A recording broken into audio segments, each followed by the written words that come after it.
मैं दीपाली नागवंशी और आज हम बात करेंगे मनोविज्ञान की विधियों के बारे में। किसी भी विज्ञान के लिए दो ही बातें आवश्यक होती हैं।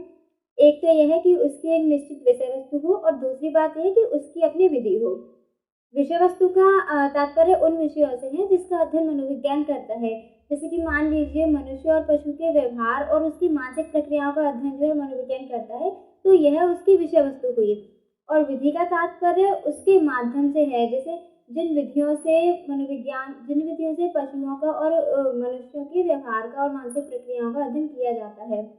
जैसे कि मान लीजिए हम किसी के व्यवहार को जानना चाहते हैं, तो सबसे पहले हम उसको देखेंगे, उसको ऑब्जर्व करेंगे। ऑब्जर्वेशन एक विधि है।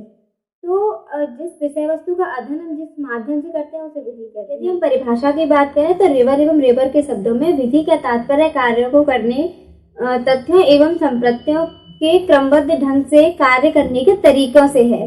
सभी विज्ञान अपनी विषय वस्तु के बल पर नहीं बल्कि अपनी विधि के बल पर विज्ञान कहलाते हैं। वैज्ञानिक विधि की अपनी कुछ विशेषताएं होती हैं, जैसे कि पहली है नियंत्रण।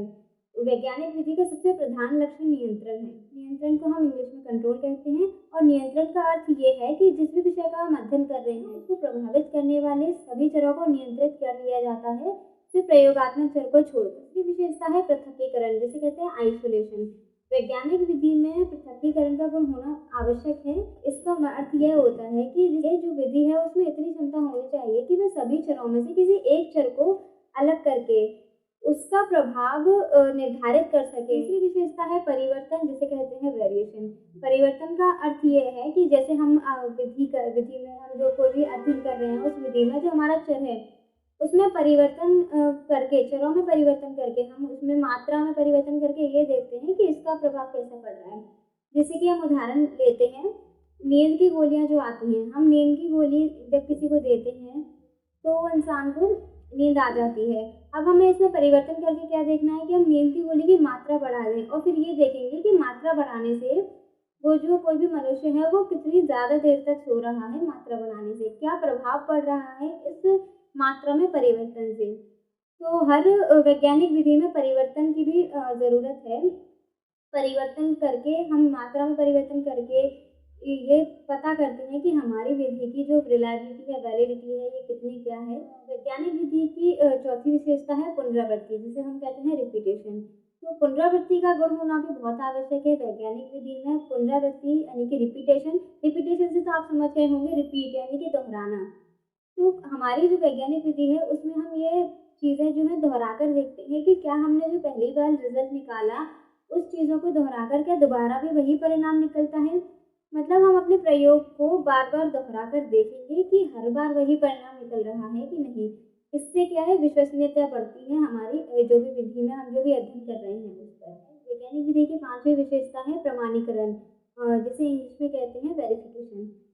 वेरिफिकेशन प्रमाणीकरण का मतलब ये है कि हमारी कोई भी हम एक वैज्ञानिक जो निष्कर्ष निकालता है, जांच के द्वारा जो निष्कर्ष प्राप्त करता है, उस निष्कर्ष को अब कोई दूसरा वैज्ञानिक अपने अध्ययन, अपने प्रयोग के आधार पर अगर दोबारा जांच करे और पहले और दूसरे दोनों मनोवैज्ञानिकों के जो आंसर है, जो रिजल्ट है, जो निष्कर्ष है, अगर समान निकलते हैं तो उस अध्ययन तथा निष्कर्ष को विश्वसनीय मान लिया जाता है। तो प्रमाणीकरण की भी आवश्यकता वैज्ञानिक विधि में अधिक होती है। वैज्ञानिक विधि की छठवीं विशेषता है परिकल्पना, हाइपोथेसिस। किसी भी वैज्ञानिक विधि में कोई भी वैज्ञानिक विधि, कोई भी रिसर्च हमेशा परिकल्पना से ही शुरू होती है। परिकल्पना का अर्थ होता है वो एक अनुमानित कथन होता है जो भी वैज्ञानिक है उसके नोन फैक्ट के बेस पर होता है। वैज्ञानिक विधि की सातवीं विशेषता है सिद्धांत एवं नियम। वैज्ञानिक विधि हमने जो भी अध्ययन किया उसके आधार पर जो डेटा हमें मिलता है उसको ही हम सिद्धांत तथा नियम का रूप देते हैं। अब बात करते हैं हम मनोविज्ञान की विधियों की। मनोविज्ञान की पहली विधि है अंतर्निरीक्षण विधि, जिसे इंग्लिश में कहते हैं इंट्रोस्पेक्शन मेथड। अंतर्निरीक्षण विधि वह विधि है जिसके द्वारा व्यक्ति अपनी चेतन अनुभूतियों का प्रेक्षण स्वयं करता है और उन्हें अपने शब्दों में व्यक्त करता है। मनोविज्ञान की दूसरी विधि है प्रेक्षण विधि, जिसे हम कहते हैं ऑब्जर्वेशन मेथड। प्रेक्षण विधि वह विधि है जिसके द्वारा किसी प्राणी का अध्ययन, प्राणी के व्यवहार का अध्ययन भिन्न भिन्न परिस्थितियों में तटस्थ भाव के रूप में किया जाता है। और ऑब्जर्वेशन मेथड में किसी भी हम प्राणी के जो व्यवहार का अध्ययन करते हैं तो जैसा वो व्यवहार करता है हम वैसा ही व्यवहार उसका, अपनी डेटा जो भी हमें प्राप्त होता है हम वैसा ही का वैसा नोट करते हैं अपने पास। प्रेक्षण विधि में वैज्ञानिक या जो प्रेक्षण करता है वो अपनी तरफ से ना कुछ घटाता है ना बढ़ाता है, वैसा का वैसा जो है अध्ययन करता है। और उसी परिस्थिति में बार-बार हम प्रेक्षण करते हैं और प्राणी के एग्जैक्ट व्यवहार को जानने का प्रयास करते हैं। मनोविज्ञान की तीसरी विधि है प्रयोगात्मक विधि, जिसे इंग्लिश में कहते हैं एक्सपेरिमेंटल मेथड। प्रयोगात्मक विधि वह विधि है जिसमें प्रयोगों के द्वारा सूचनाओं की खोज की जाती है। हम जो भी अध्ययन कर रहे हैं वो प्रयोगों के आधार पर करते हैं। मनोविज्ञान की चौथी विधि है साक्षात्कार विधि, जिसे हम कहते हैं इंटरव्यू मेथड।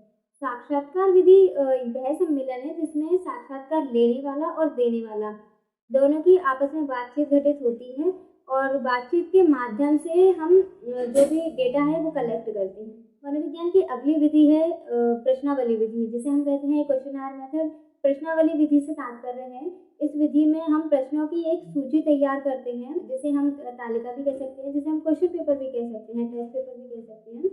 तो उस तालिका की जो आंसर है उसकी पूर्ति स्वयं उत्तरदाता करता है, मतलब कि उसे फिल उत्तरदाता ही करता है। मनोविज्ञान की अगली विधि है व्यक्ति इतिहास विधि, जिसे इंग्लिश में कहते हैं केस हिस्ट्री मेथड। व्यक्ति इतिहास विधि का अर्थ ये है कि हम जो भी व्यक्ति है उसके संपूर्ण जीवन चक्र, मतलब उसके सारे जीवन के बारे में हम नॉलेज, जो भी उसका डाटा है वो कलेक्ट करते हैं उसके पास्ट के बारे में।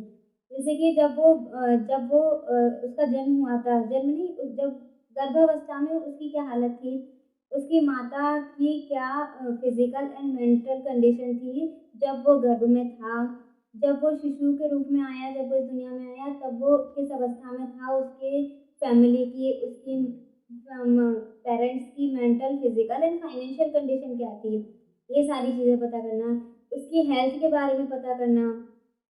In short case history method में होता यह है कि जो भी हम जिसका भी हम अध्ययन कर रहे हैं, किस प्राणी का हम अध्ययन कर रहे हैं, उसके इतिहास के बारे में जानते हैं, ना कि उसके स्वयं के इतिहास के बारे में, बल्कि उससे जुड़े हुए कुछ लोगों के इतिहास के बारे में, उसके वातावरण के बारे में, पास्ट के वातावरण के बारे में हम सारा कुछ जो डाटा है वो कलेक्ट करते हैं। उसके बाद हम किसी निष्कर्ष पर पहुँचते हैं। मनोविज्ञान की अगली विधि है सर्वेक्षण विधि, जिसे हम कहते हैं सर्वे मेथड।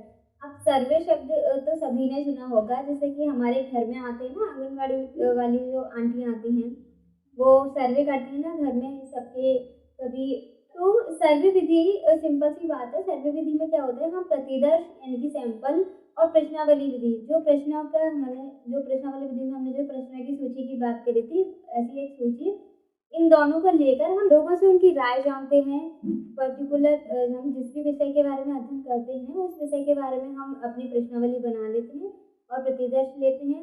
उसके बाद हम लोगों से सर्वे के द्वारा, यानी कि अलग अलग लोगों से, भिन्न भिन्न लोगों से और कई सारे लोगों से उस बारे में डाटा कलेक्ट करते हैं। मनोविज्ञान की अगली विधि है कालानुक्रमिक विधि, जिसे हम कहते हैं लॉन्गिट्यूडनल मेथड। कालानुक्रमिक वह शोध विधि है जिसमें अनेक प्रयोजनों का अध्ययन अधिक समय अवधि, लंबे समय तक किया जाता है और विस्तृत अध्ययन किया जाता है। मनोविज्ञान की अगली विधि है क्रॉस वर्ग विधि, जिसे इंग्लिश में कहते हैं क्रॉस सेक्शनल मेथड।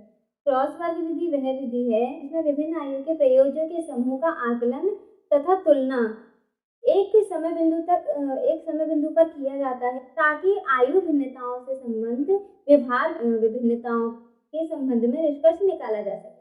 आज हमने मनोविज्ञान की विधियों को शॉर्ट में पढ़ा। मनोविज्ञान की जो विधियां हैं वो बहुत इंपॉर्टेंट होती हैं। ये BA, MA, NET, SET, entrance, इन सभी एग्जाम्स में आती हैं। तो इन सभी विधियों को हम डिटेल में जानेंगे आगे की वीडियोज़ में। अगर आपको हमारी आज की वीडियो पसंद आई हो तो इस वीडियो को लाइक कीजिए, शेयर कीजिए एंड हमारे चैनल को सब्सक्राइब कीजिए अगर अभी तक नहीं किया है तो। मिलते हैं अगली वीडियो में। नमस्कार।